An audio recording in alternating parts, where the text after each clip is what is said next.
Okay, Assalamualaikum warahmatullahi wabarakatuh dan salam sejahtera. Alright, okay, so we continue from our previous class. Alright, okay, so we are in chapter 5, okay, it's about products. Alright, okay, so previously we are done with levels of product. Okay, so there are 3 levels of product, okay, that you should identify and differentiate and also give examples of the 3 levels of product. Okay, so that was previous. Okay, today in this video we are going to move to the next subtopic, which is product classifications. Okay, so as previously taught, okay, we have 2 big classifications of product, which are consumer products and industrial products. Okay, so as you can see here, okay, so this is cosmetics, okay, being used by consumer, and this is absolutely clearly this is industrial product. Okay, so where consumer product we had already touched in the chapter 3. Okay, so it is consumer product are being used by end user or the household. Okay, whereas industrial product are being used by organizations, which they use it for businesses. Okay, use it for businesses means they process back the product, they use for selling it back, or they also use it to make profit. Okay, unlike consumer use consumer products for self-satisfaction, but industrial product use their product for profits. Okay, so that is the major difference between consumer and industrial product. But in this chapter, okay, so this is the definitions. Alright, okay, so consumer product, final consumer for personal consumption and satisfaction, whereas industrial product bought by individuals or organizations for further processing or for use in conducting a business. Okay, but in this topic, okay, I mean in this chapter 5, okay, what our concern is about the classifications of product. Okay, so we have consumer product. What are the products used in this house, in the household? Okay, and secondly, okay, what are products used in the businesses? Okay, so what are the classifications? What are the types of products being used by household, the consumer, or the businesses, or we also call it as industrial product. Okay, so this is the LO, okay, or the learning outcome that you had to achieve. Okay, so firstly is to identify. Okay, you already able to identify consumer and industrial product. Okay, you should be able to identify consumer and industrial product. Okay, so these are some of the examples, okay, of the consumer product, okay, that you can find in a house, okay, in a household. Okay, so we have broom, okay, everything about cleaning. Okay, so everything about cleaning here. Okay, and electrical items, okay, of course food, can. Okay, so okay, all these are the consumer products. Okay, so actually in the last class, okay, we had already mentioned about the 4 classifications of consumer products. Okay, which these classification are based on behavioral. Okay, so consumer products classification are based on the consumer behavior in buying a product.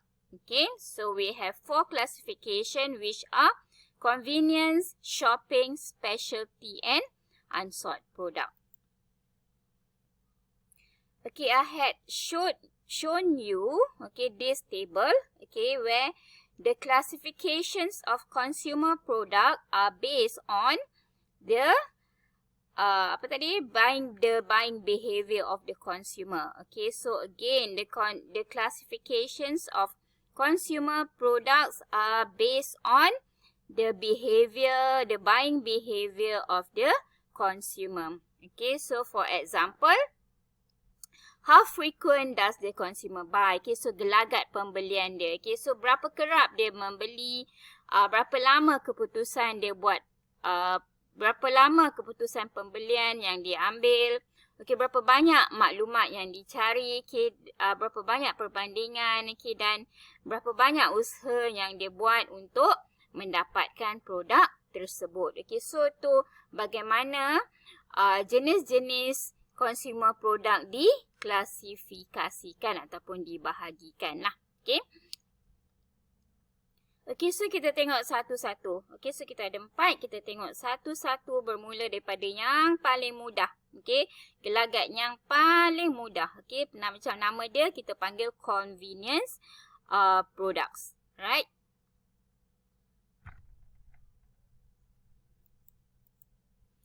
Okay, so ni contoh convenience product lah, tisu tandas kan. Okay, so mudah. Okay, so apa yang mudah? Okay, kita tengok definisi a consumer product that customer usually buy frequently, immediately, and with a minimum of comparison and buying effort. Okay, so convenience product adalah di mana consumer paling banyak beli, paling kerap beli.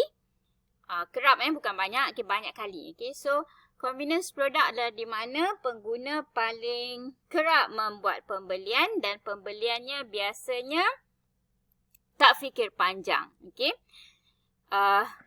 Pengguna akan terus membeli tanpa membuat banyak perbandingan. Okay, so erti kata lain dia tak kisah sangat lah. Okay, dari segi brand ke. Okay, so dia beli je apa yang ada di kedai. Okay. So dia tak adalah nak compare, tak ada nak cari maklumat beria, nak cari tisu tandas. Oh, apakah ketebalannya? Tidak. Okay, tak berlaku di convenience product. Alright. Okay, so erti kata lain, since that dia tak membuat banyak perbandingan, dia tak kisah tentang jenama, maka dia nampak barang tu di kedai, dia akan terus membuat pembelian. Okay, so the consumer product that are being buy immediately, minimum comparison and buying effort. Okay, so dia akan terus beli barang tu tanpa membuat sebarang perbandingan yang banyak. Okay, dia tak sangat banding-bandingkan jenama dan dia tak adalah nak berusaha beria cari maklumat tentang barang tu. Tidak juga nak berusaha beria nak pergi jauh-jauh nak dapatkan produk tu. Apa yang ada di kedai berhampiran, dia akan beli. Okay, so contoh kalau you all students dekat PKK, especially masa PKP ni kan. Okay, so you, apa yang ada kat koperasi, pen ke, pensel ke, okay, you beli. Okay, so you tak buat banyak perbandingan dan you terus je beli apa yang ada di kedai tersebut. Okay, so you tak adalah nak kisah sangat nak mesti nak kena beli pen pilot, kena order. Okay, since that tak boleh keluar, kena order dari online. Tidak. Okay, tidak membuat usaha yang banyak untuk convenience product.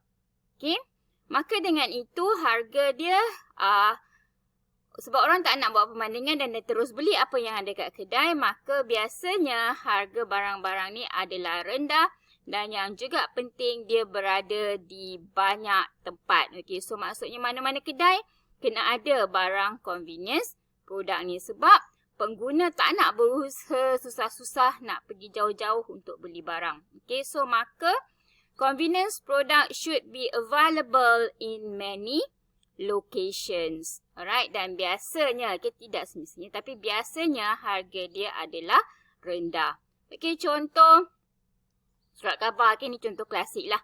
Surat khabar magazines ke magazine apa-apa je yang dekat kedai kita beli. Candies, okay, yang ni memang masih terpakai. Candies, gula-gula, snacks, ya, pen, okay, biasanya barang-barang harian lah. Okay, barang-barang keperluan asas adalah convenience product. Okay, so tu contoh convenience product. Okay, so ni contohlah kan gula-gula. Okay, all those things. Biasa convenience product ni dia letak dekat kaunter kan. Okay, so dia tenang. Okay, masa tu sampai je kaunter dia terus ambil. Okay, so dia tak fikir panjang lah. Nak lah. Lepas tu dia terus ambil kan. Mula-mula dia tak fikir pun. Dia masuk kedai dia tak fikir pun. Tapi bila sampai kedai dia beli. Okay, so these are the some examples lah of convenience product. Okay, so ada di mana-mana. Di mana-mana kedai runcit yang berhampiran dengan pengguna. Okay, so tu strategi lokasi untuk convenience product. Harga rendah. Okay. Promosi kurang biasanya. Okay, so tu adalah convenience product. Okay. Okay, so awak kena faham apa maksud dia convenience product, apa gelagat pengguna dia. And then, maka apa strategi pemasaran dia. Okay, strategi pemasaran, lokasi di mana-mana, promosi rendah, harga rendah. Okay, contoh, barang keperluan. Okay, bagilah contoh yang spesifik, snacks dan sebagainya. Alright, okay, thank you.